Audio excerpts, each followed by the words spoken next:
Recuerda que en Ves Cable Perú puedes contratar dúos de televisión por cable más internet a precios súper accesibles. Te proveemos de internet de buena calidad y de la mejor programación con 80 canales nacionales e internacionales. Además, disfruta del contenido exclusivo a través de nuestros 5 canales de producción propia. Ves Cable Perú, cable e internet para todos, orgullosamente peruanos.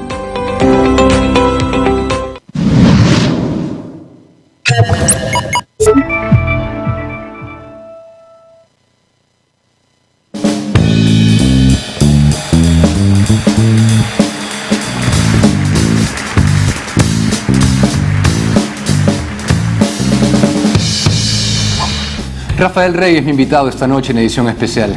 Durante su carrera política ha sido diputado, miembro del Congreso Constituyente Democrático, congresista de la República y parlamentario andino.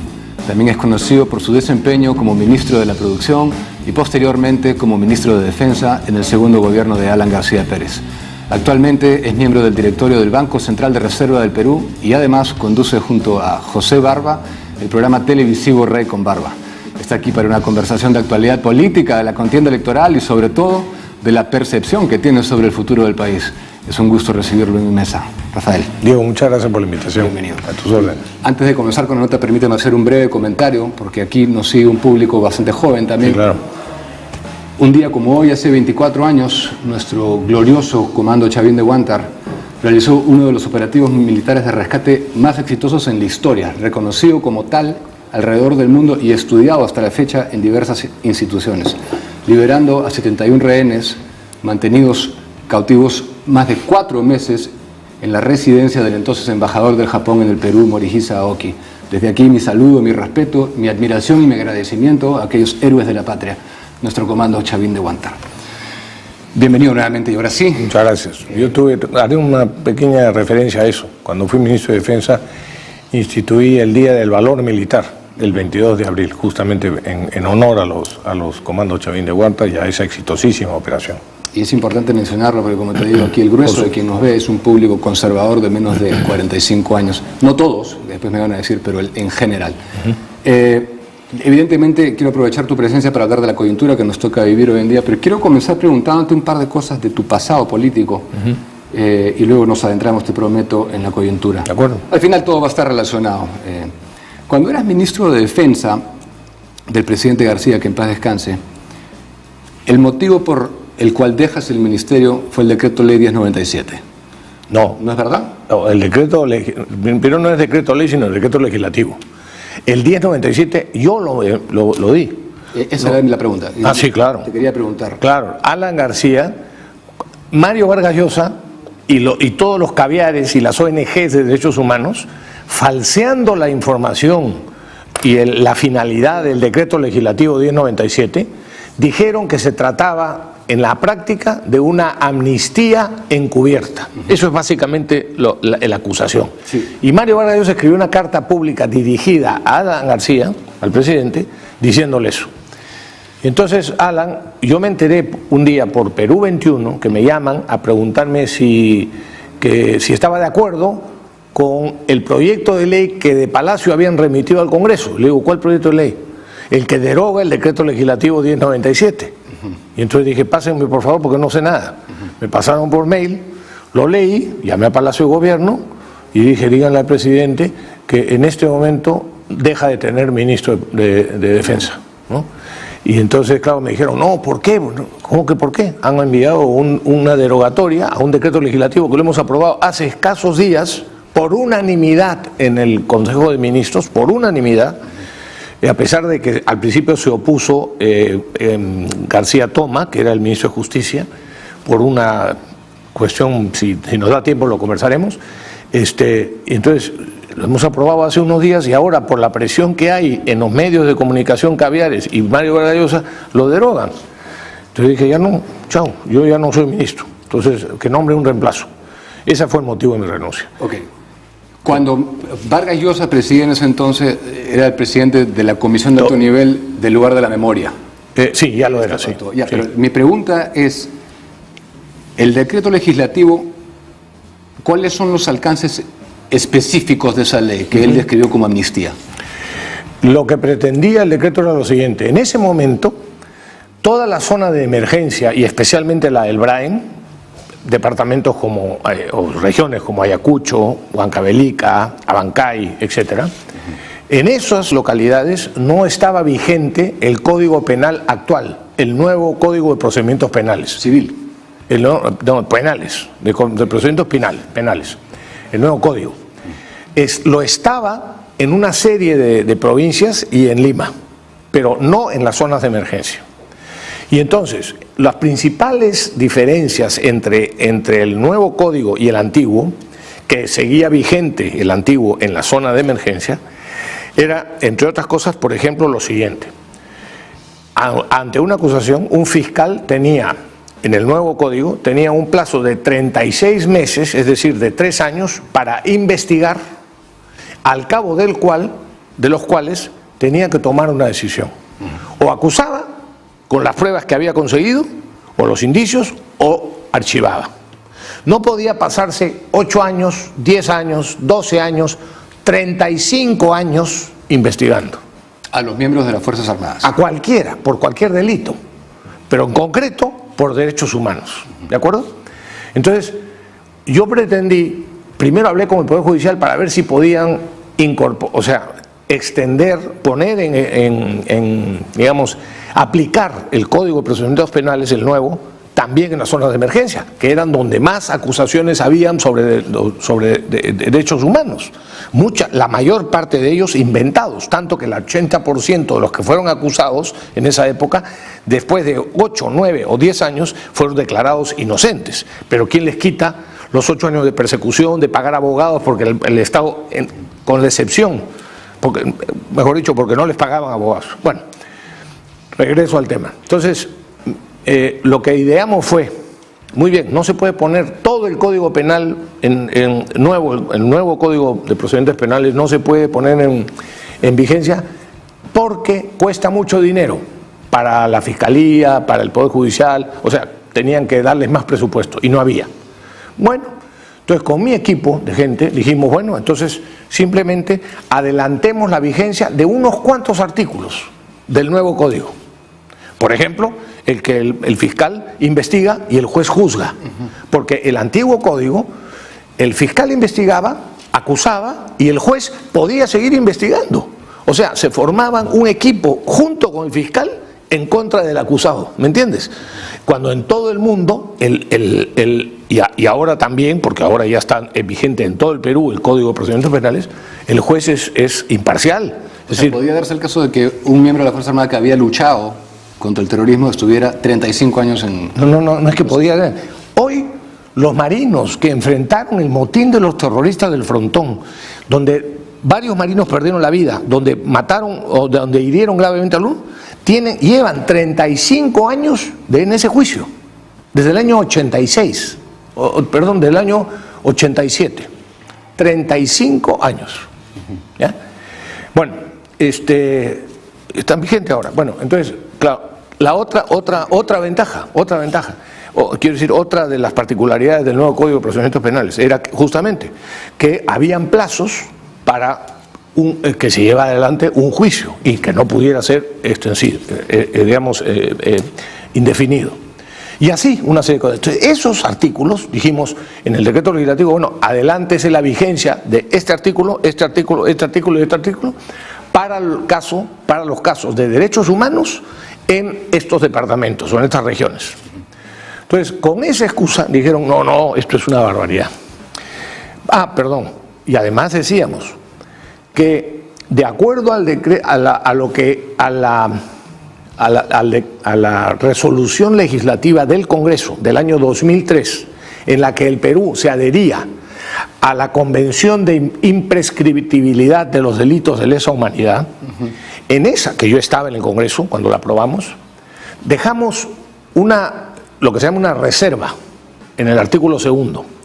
Y entonces la resolución legislativa decía, el Perú se adhiere a la Convención sobre Imprescriptibilidad con la siguiente reserva. De acuerdo al artículo 103 de nuestra Constitución, esta adhesión será aplicable al Perú para los delitos que se cometan, para los delitos de lesa humanidad que se cometan después de la entrada en vigencia de esta adhesión. Esa entrada en vigencia siempre es así. Tú presentas en Naciones Unidas digamos, la adhesión, el país la presenta, y 6 meses después entra en vigencia para el país que se ha adherido. Tanto que entonces nosotros la aprobamos en el Congreso, además con un debate extenso en el que concretamente Heriberto Benítez, que ya se las traía, quiso que elimináramos el segundo párrafo, es decir, la reserva. Y recuerdo perfectamente el debate, porque el presidente de la Comisión de Relaciones Exteriores y el presidente de la Comisión de Derechos Humanos y muchos otros dijimos de ninguna manera. Luego sería abogado de Toledo. Luego sería abogado. Sí, claro, Heriberto Benítez el mismo. Él argumentó, ¿para qué ponen eso si no hace falta? Porque el principio universal de derecho, que no se puede aplicar con retroactividad las normas, de manera que es tácito que así tiene que ser. Y además está expresamente señalado en el artículo 103 de la Constitución, así que ¿para qué? Simplemente pido que se elimine ese párrafo. Entonces, como no lo aceptamos, entonces lo planteó como cuestión previa. Votamos la cuestión previa y él perdió. Entonces se aprobó todo el artículo. Cancillería lo promulgó Toledo y Cancillería lo presentó en Naciones Unidas. Y Naciones Unidas nos aceptó. Ahora, una de las cosas que a mí actualmente más me frustran es que considero que el Estado le da la espalda totalmente a las Fuerzas Armadas. No, pero por supuesto, no es que consideres, así es, lamentablemente. ¿Desde cuándo viene esto, crees tú? Yo creo que especialmente desde el gobierno de Paniagua. O sea, ahí empieza realmente, digamos. Puede haber habido movimientos en ese sentido en contra de la Fuerza Armada, pero cuando verdaderamente empieza es con Paniagua, concretamente por García Sayán. Es lo que te iba a decir, el proceso de caviarización de la sociedad lidera Diego García Sayán. Diego García Sayán y Toledo. Eso es innegable. Sí, totalmente. O sea, Diego García Sayán como ministro de Justicia en la época de Paniagua sentó las bases de toda la persecución que continuó después. Indultó además a cerca de 3.000 terroristas. Bueno, entre él y otros indultaron finalmente a 3.000 terroristas o les redujeron las penas con nuevos juicios. Correcto. Y ya salieron todos libres, salvo la cúpula de Sendero Luminoso y el MRTA. Ahora sí vamos con la coyuntura actual. ¿Cuál es tu análisis de cómo es que llegamos a esta situación? Y no hablo del resultado electoral, porque el facilismo ahora es decir, bueno, no fueron a votar, el ausentismo, sí, eso es en sí verdad. Real, sí. Eso es para el resultado. Pero que hay un fenómeno muchísimo mayor del que hay que hablar. ¿Cuál es tu análisis de cómo hemos llegado a través de los años ahorita? Básicamente para mí, bueno, hay muchas responsabilidades, vamos a decir así. Si queremos hacer un resumen grande, yo diría, la primera responsabilidad, digamos, no en el tiempo, pero en importancia, es la falta de adecuada educación y de adecuada formación en valores. Valores del tipo moral, valores de tipo democrático, etcétera, en el conjunto de la sociedad. Es evidente, además eso está documentado y es absolutamente probable, o sea, que se puede probar, mejor dicho, que ya hace 3 décadas la Internacional Socialista, es decir, comunista, o antes incluso, con la ¿Foro Sao Paulo? No, mucho antes del Foro Sao Paulo. Por supuesto que el Foro Sao Paulo es mucho más incidente, pero no, con la Unión Soviética. Tomaron la decisión estratégica de canjear, es decir, negociar cualquier cosa a cambio de conseguir la educación. Entonces, empezó una infiltración marxista, leninista, en el magisterio, en toda Sudamérica, y por supuesto, concretamente el Perú. A eso la Unión Soviética al Perú. Sí, bueno, o sea, la Unión Soviética en el sentido de con la ayuda que le daba Cuba todo el tiempo de las guerrillas que se le llamó en su momento, de las guerrillas de los años 60, pero la principal, eso era una de las armas, pero la principal era, en el fondo, seguir el consejo de Gramsci, de Antonio Gramsci, ¿no? O sea, desde ese entonces. Sí, claro, por supuesto, lo tenían claro. Mucho antes de Sendero, por supuesto. Entonces, o más mejor dicho, coincidentemente, Sendero en realidad nace en su concepción, no en el nombre completo, por el camino de José Carlos Mariátegui, por el Sendero Luminoso de José Carlos Mariátegui, que después se transformó en Sendero Luminoso. Pero ya Abimael Guzmán, en el año 65, se retira del Partido Comunista de entonces, porque era más radical que el propio Partido Comunista de los años 60, ¿no? Y eso está documentado también, pero en fin, pero sigamos con lo de las responsabilidades. Gramsci lo que dijo es: la revolución socialista, comunista, no va a triunfar por vía de las armas, sino transformando la cultura de Occidente. O sea, hay que meterse, hay que, ¿cómo se dice? Infiltrarla. Infiltrarse en todo lo que puede ayudar a cambiar la mentalidad, es decir, la cultura de los países. Entonces, la cultura propiamente, las artes, la pintura, el cine, la televisión, por supuesto, la educación propiamente, o sea, el magisterio en primer lugar y después, lógicamente, la gente joven, los niños. Bueno, y a eso se le suma después la irresponsabilidad de los medios de comunicación. Correcto, ¿no? Y a eso voy a llegar, ¿no? Ya. Pero, claro, también con una lamentable realidad, que es el egoísmo de muchos empresarios. No estoy generalizando, no digo todos los empresarios, porque hay muchos empresarios muy solidarios, muy conscientes, muy buenos, muy desprendidos, que saben hacer dinero, pero que también saben tratar muy bien a su gente y preocuparse por ellos. Pero en fin, pero hay muchos que no. Y hay efectivamente abusos, ¿no? ¿Quién es un ejemplo de alguien que no lo ha hecho bien? Mira, no quiero contribuir ahorita a una identificación o particularización, pero cuando una empresa tiene como principal fin o exclusivo fin, principal y exclusivo, hacer dinero a toda costa, entonces se producen injusticias. Yo te pongo un ejemplo, no para ponerme de ejemplo, pero es uno que yo viví. Quizá por la forma en que me educaron mis padres. Yo era gerente general en los años 70, en los años 80, era gerente general de una compañía naviera americana que se llamaba Coordinated Caribbean Transport y después Crowley Maritime Corporation. Y recuerdo que vino la crisis del primer gobierno de Alan García, la inflación y toda la crisis económica, y entonces en la reunión anual de presupuesto en los Estados Unidos, el directorio me dijo que tenía que reducir mi presupuesto de gastos de ese año en 30%. Y entonces el director de finanzas me dijo: vas a tener que despedir gente. Y yo recuerdo perfectamente esa reunión. Le dije: un momentito, yo me comprometo a reducir en 30% por lo menos nuestro presupuesto. Eso es responsabilidad mía. Si yo no lo consigo, yo respondo. Pero déjenme a mí hacerlo a mi estilo. No me pidan que yo despida gente. Y les voy a dar 3 argumentos de lo malo que es despedir gente en momentos de crisis. Primero, los que se van, probablemente, aunque les pagues una buena indemnización y incluso unos bonos generosos, en una crisis como la que vivíamos en ese momento, lo probable es que no consigan fácilmente otro trabajo. O sea que los fregamos a esos. Segundo, los que se quedan están preocupados de que en qué momento les va a llegar a ellos que los saquen. Y por tanto ya no trabajan con la misma tranquilidad. Es un estrés. Y por tanto, no solo estrés, reducen su rendimiento Y tercero, las crisis pasan de todas maneras en algún momento. Y cuando la crisis pase, vamos a tener que volver a contratar a gente y a entrenarla y capacitarla como estaban antes los anteriores. Costo escondido. Que es un costo escondido, exacto. Entonces dije eso.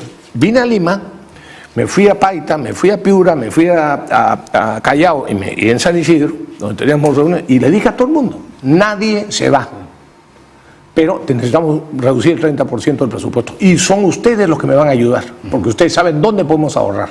Bueno, ahorramos 32%. Lo que te comentaba antes...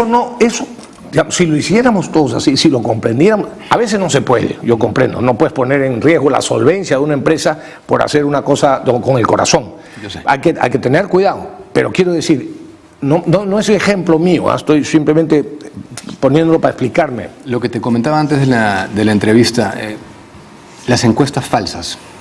Volvamos a la elección. Ipsos, Datum, números que no guardaban ninguna simetría con lo que vimos al final. ¿Dónde queda la responsabilidad? Sí, pues. La potencial penalización, el castigo. Es como la comparación, podríamos hacerla con publicidad engañosa. O sea, en el fondo es igual que la publicidad engañosa que sanciona Indecopi en un producto. Porque te están vendiendo una idea que además en muchos casos está reforzada por esa parcialización, ese sesgo de muchos medios de comunicación que ha habido en el Perú en los últimos 10 años especialmente, y donde tienen como una calificación. Estos, los que piensan de esta manera, son los malos, y los que piensan de esta manera son los buenos o los regulares. Y solo entrevistaban a los, para ellos, buenos, que en la práctica son los demagogos, los populistas, los caviares. Entonces, el sesgo de los medios, de algunos medios de comunicación, de bastantes medios de comunicación, no es el caso de UCI, no es el caso de Willax, no es el caso de Expreso, no es el caso, hasta cierto punto, de Correo, gracias a su director, y nada más que gracias a su director, a pesar de que ha sido comprado por el Grupo de Comercio, etcétera. Pero yo siempre digo, algunos son medios tontos, porque con la excusa de la pluralidad se le da micro a un demagogo, y no estoy hablando de ideología, a un demagogo o a un mentiroso que está diciendo una falsedad o está afirmando algo que es imposible. Y normalmente los periodistas que entrevistan a estos demagogos y que les dan cobertura no están suficientemente preparados ni en conocimientos ni en capacidad intelectual. Y entonces no les refutan las evidentes demagogias que hacen. Tú lo hiciste muy bien con el señor Castillo aquí, por ejemplo. Demostraste cómo el señor Castillo no tenía idea de lo que estaba hablando cuando decía que tenía que recuperarse todo el dinero que llevaban las mineras, ¿no es cierto? Bueno, pues eso ha sucedido todos los días en los últimos años en el Perú en una serie de medios. Con la excusa de, no, pluralidad, es que aquí somos plurales, somos imparciales. Mentira, no son imparciales, son caviares. Le ponen alfombra roja a los comunistas y a los demagogos. Yo tengo ahí el señor productor, si podemos poner para el público la última encuesta que publicó el Comercio, con el titular "A 7 días". Y si comparamos esa encuesta, lo publicado en esa encuesta para el público, la última que la ley permitía publicar, con lo que pasó en la elección, lo cierto es que debería haber algún tipo de sanción o de inhabilitación, para comenzar, porque estamos hablando de empresas con vínculos demostrados a la corrupción, como Datum y Ipsos. Sí, hay que decirlo con todas sus letras. Sí, sí, por supuesto. Y el Comercio ha tenido un gran papel, desinflando a unos, inflando a otros en esta elección. Yo no dudo, yo lo afirmo una vez más, lo digo a cada rato en mi programa de televisión de Willax, yo no creo en las encuestas ya, porque depende mucho de cómo se hace la muestra estadística. No, ya no, francamente, a menos que la haga yo. Como Churchill. No. Sí. Como decía Churchill. Como decía Churchill. ¿Cómo era la frase? Buenísima era, ¿no? Solamente creo en las encuestas que he fabricado yo. Sí, que yo he fabricado. Manipulado. Exactamente. Bueno, te decía que se me fue la idea. Me pasa. ¿No crees en ninguna encuesta? Sí, no creo en ninguna encuesta, pero sí reconozco que las encuestas, si están bien hechas, son la fotografía del momento, y por tanto no significa que necesariamente va a ser ese mismo resultado días después o meses después. Pero esa es parte de la falta de responsabilidad que existe, o de la falta de conciencia a lo que se puede llevar a un país cuando se manipulan cosas. Pero descaradamente. Sí, claro, pero además... un poco. Sí, bastante, por supuesto. Descaradamente. Por supuesto, efectivamente. Entonces, yo lo que sostengo es que la combinación de una prensa sesgada en determinado sector y unas que repite y repite falsedades, o que permite que otros repitan falsedades, ¿no? Y que les da cobertura, junto con ese tipo de encuestas puestas de esa manera, por supuesto, desinforman a la gente. Pero quiero terminar la siguiente idea, Diego, muy rápido. Decía que se me fue la idea de nuevo. Que con la excusa de la pluralidad, cometen el error de decir, yo le doy el mismo, los canales o algunos medios cometen el error de decir, el mismo peso tiene para mi información como medio un ministro que no estoy hablando de ese gobierno, cualquiera, un ministro que ha elaborado un proyecto de ley, ¿no? Y que lo quiere explicar, que la crítica demagógica con afirmaciones falsas respecto de ese decreto que hace un tontonazo, un inepto o un ignorante, ¿no? Hacen, o sea, igual, es el mismo nivel. A ver, ¿usted qué dice, señor ministro? No, yo digo que este proyecto en su artículo 3 pretende esto. ¿Y usted qué dice? No, yo digo que ese 3 lo que pretende es meter a los chilenos y que les quiten la casa, por decirte, una tontería. El periodista puede, si está hablando de algo objetivo, el periodista puede leer el artículo 3 y si el ministro dice... ¿Tienes una denuncia o emergencia? Queremos escucharte. Comunícate a nuestro WhatsApp y cuéntanos tu caso. Nuestro equipo se pondrá en contacto a la brevedad. UCI, un canal inteligente.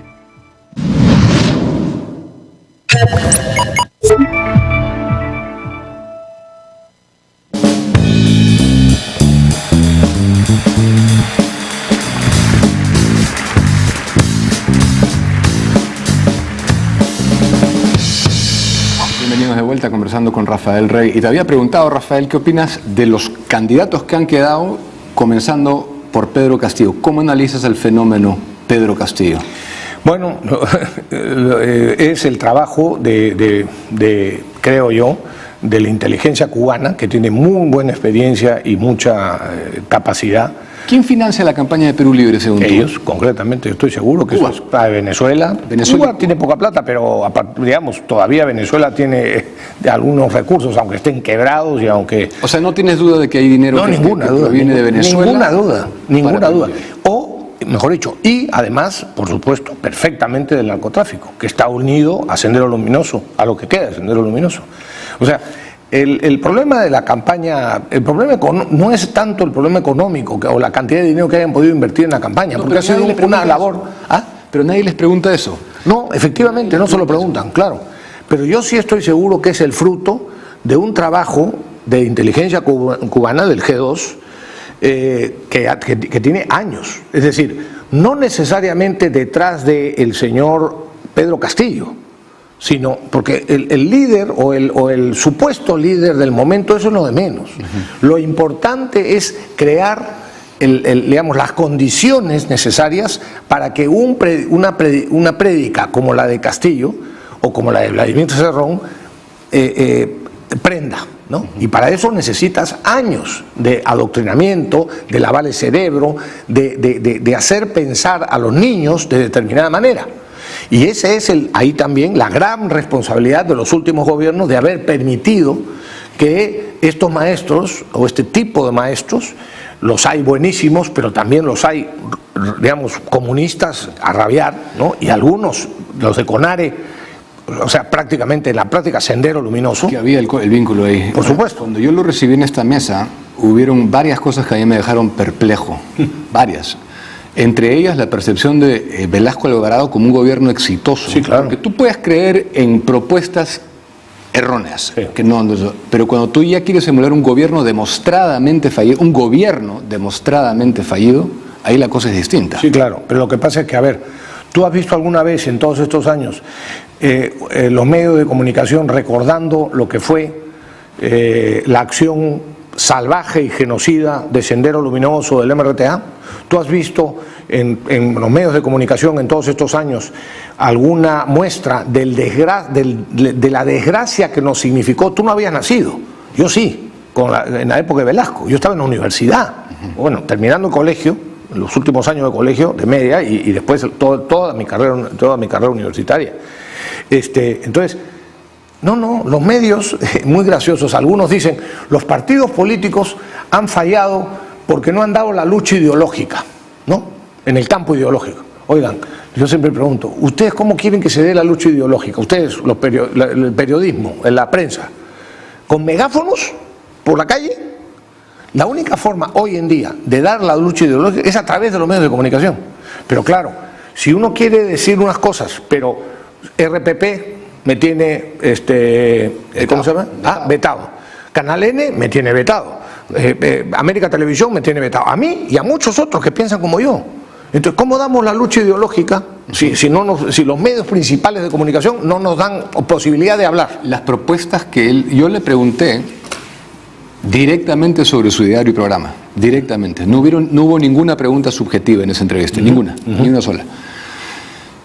Es sacado de Velasco Alvarado. Esto es un tema muy, pero por muy supuesto, serio. Por supuesto. Muy serio. Sí, claro. ¿Has analizado sus propuestas en materia económica, por ejemplo? Una tras otra, estatismo, nacionalización. Sí, claro. El problema es que, el problema de esa comparación es que efectivamente la gente no sabe lo que fue el gobierno de Velasco. No conoce las consecuencias desastrosas en el terreno económico, en el terreno político y en el terreno social de un gobierno de Velasco. Sí, en cambio, pueden ver las consecuencias de un gobierno así en Venezuela, en Nicaragua, en Bolivia, etcétera, ¿no? Bolivia hasta cierto punto, porque también Bolivia tiene mucha riqueza natural.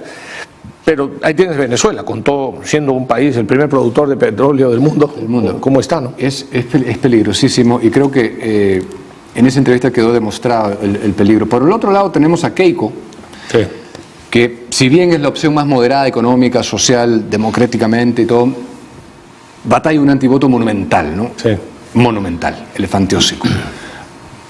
¿Crees que ella puede hacer al margen de que sea lo que he dicho, ¿crees que Keiko Fujimori puede hacer un gobierno bueno, exitoso? Mira, yo he tenido, respecto de Keiko, 3 etapas. La primera es cuando ella me pidió que la acompañara en el año 2011 como candidato a la vicepresidencia, en la que, bueno, yo me ilusioné y consideraba que Keiko era una persona que podía ejercer un liderazgo estupendo y que podía hacer un buen gobierno. No se pudo, y en el 2016 postuló en segunda vuelta con Kuczynski.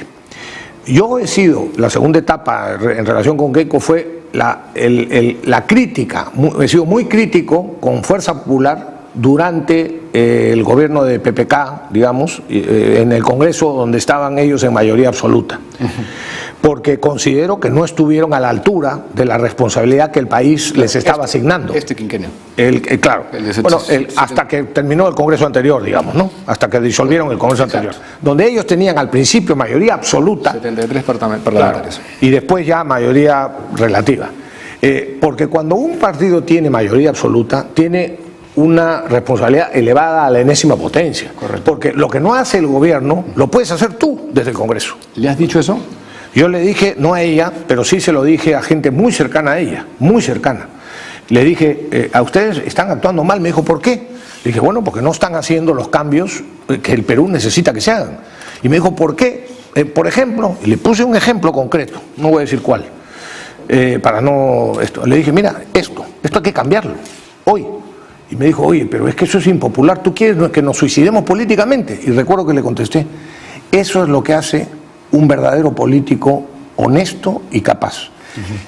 La única, es decir, para lo único que le debe de servir a un político la popularidad es para gastarla, o para, gastarla haciendo lo que el país necesita, aunque eso signifique que tú ya no tienes futuro político.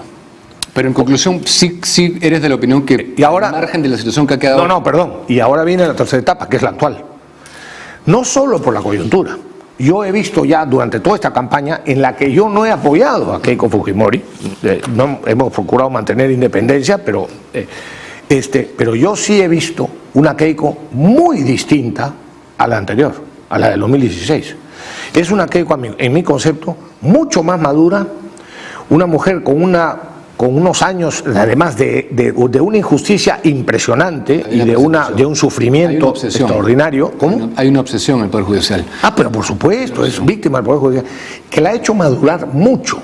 Y además, lo que ha conseguido hacer con un grupo de gente cercana que tiene ahora, entre los que está Lucho Galarreta, Nano García, etcétera, Fernando Rospigliosi. Oye, es una campaña muy inteligente, muy inteligente. Pero volviendo a la pregunta, sí, entonces la respuesta es sí. Yo sí, ¿Consideras claro. que es capaz de hacer un gobierno al margen de que sea ella la que haya quedado y que estemos en un... Sí, no, yo sí creo que ella tiene las ideas claras y que está hoy por hoy en capacidad plena de hacer un gobierno que le dé tranquilidad y esperanza a los peruanos. Yo creo que Keiko está empezando a dar un mensaje, bueno, ya lo ha venido haciendo, pero creo que debería de seguir haciéndolo y cada vez con más intensidad, para decirle a la gente, darle un mensaje exactamente opuesto al que está dando el señor Castillo. El señor Castillo todo el tiempo habla de agresiones, de castigo para determinados sectores, de venganza por una manera, de expulsar del país, no sé qué, de matar a no sé qué. ¿Qué opinas de que Evo Morales opine y se entrometa? Bueno, no lo van a dejar de hacer, no hay derecho, por supuesto, ¿no? Pero ahora déjame preguntarte esto. No, pero termino. Y en cambio Keiko debería dar un mensaje de esperanza, de tranquilidad, de decir que la crisis de salud, que es la principal en este momento, se va a resolver y se puede resolver en menos de un año, con gente capaz, que es lo que no tenemos hoy día en el gobierno. Que la crisis económica, con generar la confianza necesaria, se producen otra vez inversiones y por tanto se generan empleos, que es lo que la gente necesita para salir de la pobreza. Casualmente hablando de eso, te quiero leer un excerpto de su plan de gobierno, que lo estoy leyendo, preparándome para entrevistarla, pero antes, ¿crees que la izquierda, y después te pregunto sobre eso, ¿crees que la izquierda le tiene temor a que Keiko haga un gobierno exitoso? Sí, claro. ¿Los deje sin argumentos? Absolutamente. Ese es el temor de siempre. Recuerda lo que ha dicho hace unos meses un general que era chavista, que finalmente se dio cuenta que era un desastre y declaró a la prensa. Que además era un hombre economista, por lo tanto, o sea, que sabía economía y que estaba ayudando en la cuestión económica, o tratando de ayudar en la cuestión económica a Chávez. Y le dijo, mire, presidente, tenemos que hacer esto y esto. Y Chávez le dijo, oiga, usted no ha entendido el sentido de la revolución, ¿no? Me doy cuenta. La revolución, el objetivo de la revolución es mantener pobres a los pobres. Así es. Porque solamente así van a votar por nosotros. Si dejamos que los pobres dejen de ser pobres, ya no van a votar por nuestras propuestas y por la opción que nosotros representamos. Así que el objetivo de la revolución es mantener pobres a los pobres, para que sigan votando por nosotros, porque entonces dependerán de lo que nosotros desde el Estado le podamos dar. Y eso es lo que temen los comunistas, por supuesto. Una cosa que a mí me gustó, permíteme obtener tu reacción a esto, como te comentaba, del plan de gobierno. Hay en la introducción una sección que se titula La brecha que se debe cerrar. Señor director, ¿se lo podemos poner en pantalla para los televidentes? Y dice, Rafael, la evidencia confirma pues que la Constitución de 1993 trajo prosperidad. Absolutamente. Sin embargo, gobiernos posteriores, principalmente en la última década, fueron incapaces de profundizar el carácter solidario de nuestra economía social de mercado, lo que sumado a la debilidad de la administración pública ha producido un desarrollo claramente desigual en la población del país. Después habla de otras cosas de estos sectores y finaliza diciendo, asimismo, el Estado no fue capaz de mejorar la calidad y cobertura de sus servicios públicos de educación, salud, agua potable y saneamiento, seguridad y justicia para aquellos compatriotas que no se beneficiaron del crecimiento económico. Y mi pregunta es, claramente porque esta elección se resume a eso, al reclamo de la gente, y sobre todo para los que quieren cambio de constitución, que se hablan de los PBIs, de las exportaciones, de las grandes cifras, pero su vida no ha cambiado fundamentalmente. A ver, ya, lo que pasa es que Richard Webb ha demostrado en un estudio muy profundo cómo en realidad, aunque suene absurdo, está demostrado con objetividad y con pruebas que el crecimiento económico, la mejora económica del sector rural es mucho mayor per cápita que al crecimiento económico del sector urbano. Por lo tanto, esa tesis es equivocada. O sea, lo ha habido. El problema es que, al contrario, como ha mejorado la condición de vida, había mejorado, ahora ha empeorado nuevamente con estos 10 últimos años, pero como habían mejorado las condiciones económicas, la gente, como es lógico, quería más. O sea, ya era consciente de las cosas que ya habían se veían antes en otras partes y también en la parte urbana, que sí, lo hicieron lo hicieron antes, pero la profundidad de la mejora ha sido mejor en los rurales. Entonces lo que querían era, digamos, mayores beneficios y mejores servicios. Pero esos gobiernos incapaces, nuevamente, por ineptitud de esos gobiernos y de las personas que convocaron para hacer esos gobiernos, y además, por la falta de autoridad, por no ejercer la autoridad para la que un gobierno es elegido, permitieron que la desconfianza otra vez se extendiera en el país y por tanto disminuyeron las inversiones, con eso disminuyeron también o no crecieron como debían crecer los empleos, los nuevos empleos, etc. Y entonces la gente hoy, unido a lo que le han vendido desde la educación, pero complementado por los medios de comunicación, donde le han machacado durante 10 años, digo que el sistema este es el que está mal, etcétera, etcétera, y la constitución este es un absurdo porque es una constitución de Fujimori, etcétera. El odio que han sembrado los medios de comunicación contra el apellido Fujimori es de tal magnitud que ha calado. Sí, yo creo que el enemigo número uno de lo que ha imposibilitado que esa gente se beneficie es la corrupción. Pero por supuesto. Es el número uno. Ojo que yo te hablo de percepción. He dicho, tienes razón, no. Yo he dicho ineptos y me ha faltado la palabra corruptos, por supuesto. No han sabido. Son miles de millones de dólares, que si se hubieran empleado como debían, habría un sistema de carreteras extraordinario en el Perú, por ejemplo, ¿no? Aparte que nos los han robado. Sí, claro. Porque ni siquiera es el porcentaje que se transfiere a las regiones y no se gasta. No, exactamente. Se los han robado. Totalmente. Con todas sus totalmente. letras. Ahora, te quiero también mencionar lo siguiente. En esta elección, según el padrón del Jurado Nacional de Elecciones, 30%... No vino, no votó. No, 30% de electores habilitados para votar tienen 30 años o menos. Son casi 7 millones y medio de electores aptos. Como tú has dicho, un gran, no voy a decir todos porque es generalizar, un gran número de esos 7 millones y medio han crecido en una cuasi religión de odio al fujimorismo por excelencia. Exacto. ¿Qué mensaje le puedes decir a un chico que ha crecido así para que no vote por Keiko, sino vote en contra de irnos al abismo? Yo me pasó una vez cuando estábamos por no recuerdo qué año, yo era parlamentario, yo era congresista, y recuerdo que estaba en la Universidad de Ica, San Luis Gonzaga de Ica, me invitaron para hablar, creo que del TLC, que íbamos a firmar todavía con Estados Unidos. Era el gobierno, me parece que el gobierno de Toledo. Eso fue todavía no había asumido García. No. Era el gobierno de Toledo, fines del gobierno de Toledo. Ica. Porque yo recuerdo que cuando tú estuviste, cuando te nombran en producción, fuiste también. También, pero él no era ministro, yo ahí era congresista, o sea que era el gobierno de Toledo. Y entonces, fui a hablar y cuando me tocó en el auditorio, un anfiteatro que estaban, 450 alumnos o algo así, recuerdo que cuando me presentaron, empezaron los silbidos, ¿no? Como rechazando mi presencia. Yo aguanté, no era todo el mundo, pero bastante. Y yo a pie firme, ya acostumbrado a esas cosas, aguanté a pie firme. Al ratito ya se cansaron. ¿Cuál es la edad promedio a ojo de buen cubero ahí? No, universitarios, o sea que serían de 18 a 22. Sí, claro, así, 18 a 23, 17 a 23. Entonces, yo aguanté y ya cuando bajó esto ya pude hablar, le dije, miren, yo quiero contarles después una serie de cosas, pero antes les quiero hacer una pregunta. ¿Cuántos de ustedes, si pudieran, se irían del Perú a buscar su futuro fuera? Por supuesto, todo el mundo, la mayor parte de la gente, de los muchachos levantaron la mano. Ok, ahora les pregunto, ¿cuántos de ustedes se irían a vivir a Cuba? Ni uno levantó la mano. Ni uno. ¿Cuántos de ustedes se irían a vivir a Estados Unidos? Un montón levantó la mano. ¿Cuántos se irían a vivir a España? Más. Por el idioma, ¿no? Lógicamente. Entonces yo les hice la reflexión. A ver, cuando ustedes han pensado en su futuro y en el de su familia, han dicho yo a Cuba no voy.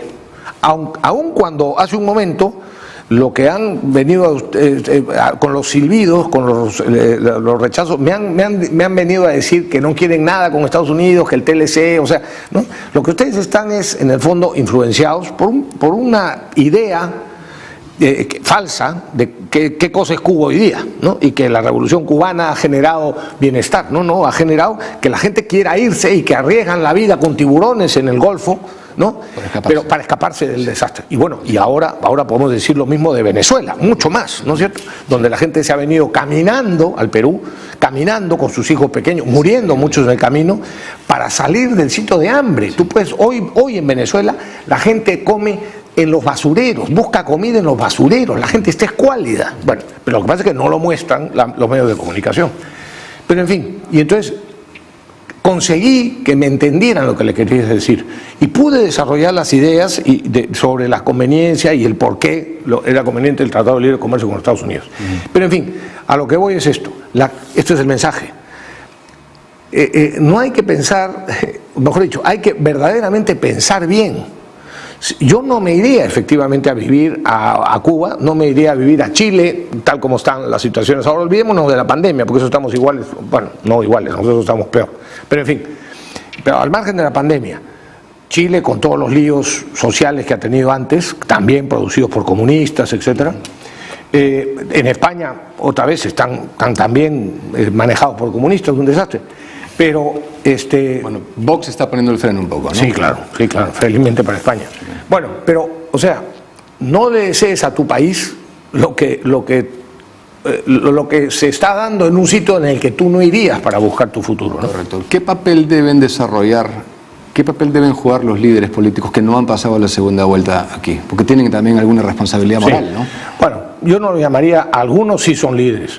La mayor parte de ellos no son líderes, bueno, son mequetrefes. López Aliaga es un líder. Ya prestó su y creo que se equivocó en sus primeras declaraciones, porque dio la impresión de que tenía más, estaba más dispuesto a apoyar a Castillo que a apoyar a Keiko. Después ha rectificado, pero yo creo que la rectificación tiene que ser mucho más clara y mucho más contundente.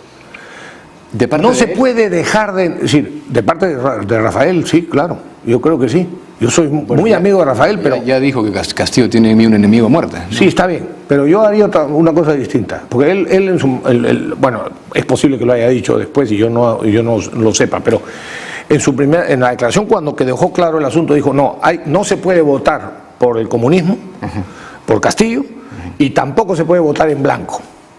Está diciendo, voten por Keiko. No, pero él ha dicho que va a votar por Keiko. Bueno, entonces, si ya lo ha dicho, ok. Lo que tiene es que ponerse a disposición, no de Keiko, sino del país. Eso es lo que te pregunto. Del país. Hernando de Soto, Forsyth, César Acuña. Bueno, Forsyth, poco puede, pero sí, igual. Espero que Forsyth, por lo menos en esta coyuntura, César Acuña estoy seguro que lo tiene claro. Todos deberían de hacer claramente un deslinde, no porque puedan endosar. Yo no creo que en el Perú se endosen votos, y menos que cuando dicen algunos políticos han dicho alguna vez, muchas veces, no, en mi partido les hemos dado libertad para que voten como quieren. Oiga, no sea usted ridículo. La libertad la tienen por el hecho de ser seres humanos, no porque usted sea el líder de partido les va a conceder la libertad para optar por lo que su conciencia le diga. O sea, es una perogrullada, ¿no? Sí, quiero terminar preguntándote, tú eres un hombre que ha vivido diversas circunstancias políticas a través de los años, ¿no? Hay mucha ansiedad en el aire, mucha incertidumbre. ¿Qué crees que va a pasar? Yo creo que el Perú va a reaccionar. Yo creo que va a pasar lo mismo que en Ecuador, en las últimas elecciones. Yo creo que con su mensaje unificador, pero más, bueno, sí, en parte porque Lasso lo hizo muy bien, efectivamente, pero también en parte porque también, digamos, tiene su equivalencia. Keiko, yo lo que estoy viendo de las intervenciones últimas de Keiko, también lo está haciendo bastante bien, muy bien. Pero además de eso, no solo por por lo que pueda hacer Keiko o su gente o los partidos políticos, etcétera, porque el peruano va finalmente a decidir, es decir, va a tomar una decisión más racional que de hígado.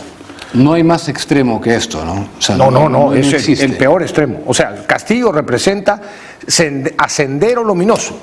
O sea, es lo peor que hay. No digo que vayan a volver a empezar a matar a gente, ¿no?, que podría llegar a ser eventualmente, porque sí son sendero luminoso, pero por lo menos es el comunismo más rancio y más radical que ha habido nunca en el Claro, él hace, para usar un paralelo local, que el Ollanta-Humala del 2006 sea moderado. Totalmente. Se percibe como moderado. Totalmente, por supuesto. No, este es el extremo de los extremos. Es importante tu comentario sobre eso para entender el nivel de extremo que es esta propuesta para el país. Así es, por eso es que yo considero que lo he dicho muchas veces, esta elección, estas elecciones son probablemente las elecciones más importantes, y ahora que conocemos los resultados de la primera vuelta, o sea, en este momento, esta segunda vuelta es la más importante en los últimos 200 años, mejor dicho, en los 200 años de vida republicana. Correcto. Claramente. Rafael, te agradezco tu presencia aquí esta noche. A ustedes. Gracias a ti, Espero Diego. verte pronto. Encantado. Y a usted que me ve